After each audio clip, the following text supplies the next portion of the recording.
Rashtrawadi Congress party Sharad चंद्र पवार गट हिंगणघाट नगर परिषद चुनाव 2025। हिंगणघाट नगर परिषद चुनाव 2025 में राजनीतिक माहौल एक नए दौर में प्रवेश कर चुका है।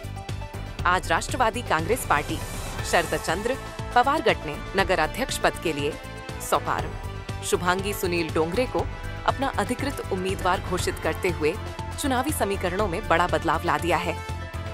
जिलाध्यक्ष अतुल वांदिले ने घोषणा करते समय बताया कि हिंगणघाट को मजबूत नेतृत्व, पारदर्शी प्रशासन और विकास की स्पष्ट दिशा देने की जिम्मेदारी शुभांगी डोंगरे बखूबी निभा सकती है। उन्होंने कहा, हमारा संकल्प है एक प्रगतिशील, सुरक्षित और बीजेपी मुक्त हिंगणघाट का निर्माण। उम्मीदवारी स्वीकार करते हुए शुभांगी डोंगरे ने नागरिकों के प्रति अपना विजन रखते हुए कहा कि शहर का सर्वांगीण विकास, महिला सुरक्षा, युवाओं के लिए अवसर, स्वच्छता और मूलभूत सुविधाओं का विस्तार उनकी प्राथमिकताओं में शामिल रहेगा। उन्होंने कहा, हिंगणघाट के विकास के लिए निष्पक्ष, पारदर्शी और जनसंपर्क आधारित प्रशासन देना मेरा संकल्प है। दोनों नेताओं ने हिंगणघाट की जनता से अपील करते हुए कहा, शहर को नई दिशा और नई ऊर्जा की जरूरत है। आपका एक एक मत परिवर्तन की ताकत बन सकता है। कृपया राष्ट्रवादी कांग्रेस शरद चंद्र पवार गट के अधिकृत उम्मीदवार को भारी समर्थन देकर विजयी बनाएं।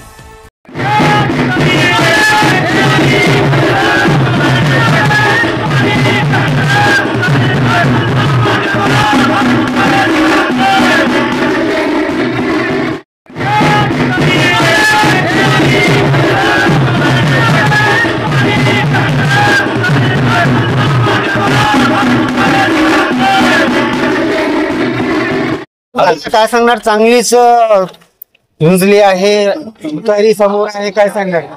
निवडणूक हिंगणघाट मध्ये राष्ट्रवादी काँग्रेस पक्ष, शरद पवारचंद्र पवार साहेब, त्यानंतर विदर्भ विकास आघाडी आणि काँग्रेस पक्ष या सर्व संयुक्ताने आम्ही एक नगराध्यक्ष म्हणून उमेदवार म्हणून उच्च शिक्षित आणि जनसामान्यांचे प्रश्न सोडणारे आणि महिलांचे खंबीर नेतृत्व शुभांगीताई डोंगरे यांना उमेदवारी दिलेली आहे। आणि आमचे 20ही प्रभागामध्ये जे शिलेदार उभे आहे नगरसेवकांसाठी, त्यांची नवीन उमेदीने ते चांगलं कार्य करत आहे आणि जनसामान्याच्या लोकांमध्ये राहून त्याचं तत्पर कार्य आहे। म्हणून आम्हाला पूर्णपणे विश्वास आहे की या हिंगणघाट नगरपालिका 100% तुतारीचं बटन दाबून आम्हाला प्रचंड मतानं विजय करणार आहे। निवडणुकी येतात, भूलथापा देणे, शामदाम दंडभेद यूज करणे हे सत्तापक्ष करतात। यावेळेला जी सुजाण जनता आहे, आपले जे बंधू आहेत, मतदार बंधू आहेत, त्यांना आपण काय एक आवाहन करणार आहात? सत्ताधारी पक्षापाशी फक्त पैसा आहे। त्यांनी जी उमेदवारी दिलेली आहे, आता त्यांनी उमेदवारी कोणाला दिलेली आहे? जे शिक्षण महर्षी आहे। आता आमच्याकडे एक फॅशन झालेली आहे, 3-4 कॉलेज ज्यांच्याकडे आहे, तो लायबल असो की नसो, जनसामान्यामध्ये प्रश्न सोडो की नाही सोडो, पण त्यांना उमेदवारी मिळत आहे। हे आम्ही नाही म्हणत आहे, फेसबुकच्या माध्यमातून त्यांचेच कार्यकर्ता आज भारतीय जनता पार्टीमध्ये निष्ठावान कार्यकर्ता होते। आज महिलांमधून नगरसेविका अनुभवी महिला होती छायाताई सातपुते, त्यांना उमेदवारी मिळणार म्हणून असं भारतीय जनता पार्टीचे संपूर्ण कार्यकर्ता म्हणत होते, जनतेमध्ये चर्चा होती। त्यानंतर याच भागातले प्रेम बसंतानी म्हणून सुरुवातीपासून भारतीय जनता पार्टीमध्ये काम करत आहे आणि हे जे कार्यसम्राट आमदार आहे हे दुसऱ्या पक्षातून आलेले आहे। म्हणजे एवढे सिनियर लोक असताना त्यांना डावललं आणि त्यांना डावलून त्यांनी शिक्षण महर्षी जो दुसऱ्या पक्षातून आता आपल्या पक्षात घेतलं आणि त्यांना उमेदवारी दिलेली आहे। त्यांना जी उमेदवारी दिलेली आहे, त्यांना नगरपालिकेचा तरी अनुभव आहे का? नगरपालिकेमध्ये त्यांना काम केलेलं आहे का? यांच्या भाषी फक्त पैसा आहे। धनशक्तीच्या विरोधात त्यांना जनशक्तीची फाईट आहे आणि आमच्या सोबत जनशक्ती आहे। आज आम्ही जे उमेदवार उभे केलेले आहे ते जनसामान्य लोकांमध्ये राहून काम करणारे लोक आहे आणि कुठेही अन्याय झाला तर अन्यायाच्या विरोधात आवाज उचलणारे कार्यकर्ता आमच्यापाशी आहे आणि जनतेला विश्वास आहे। कारण की आज यांच्याकडे सत्ता होती, या सत्तेमध्ये यांनी का काम केलेलं आहे? निकृष्ट दर्जाचे रोड बनवून ठेवले आहे। आज आम्ही प्रचारासाठी फिरून राहिलो, आज फिरत असताना अनेक लोक आम्हाला हात पकडून घरी नेतात की आमच्या घरात पाणी शिरते। रोड तरी बनवले, त्या रोडला 4 महिना होत नाही, 3 महिने होत नाही तर गड्डे पडून राहिलेले आहे. असे निकृष्ट दर्जाचे कामं आहे. एक तरी काम चांगलं दाखवा की यांनी विकास केलेला आहे. आज या भागातले अनेक युवक बेरोजगार आहे, त्यांना रोजगार मिळत नाही आहे.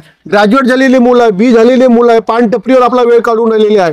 आज अवैध धंद्यामध्ये पाठीमागं मुलं लागलेली आहे, कारण की त्यांना रोजगार मिळत नाही आहे. या आमदारांनी, कार्यसम्राटांनी एक तरी रोजगार या भागामध्ये आणलेला आहे का? आज आम्ही इतके वार्ड फिरून आलेलो आहोत, VC प्रभागा फिरून आलेलो, VC प्रभागामध्ये कुठंही सौंदर्यीकरण नाही आहे. आज ज्येष्ठ लोकांना जर आज बसतो म्हणलं गार्डन मध्ये तर त्याचं सौंदर्यीकरण नाही, कुठंही म्हणजे गार्डन नाही आहे.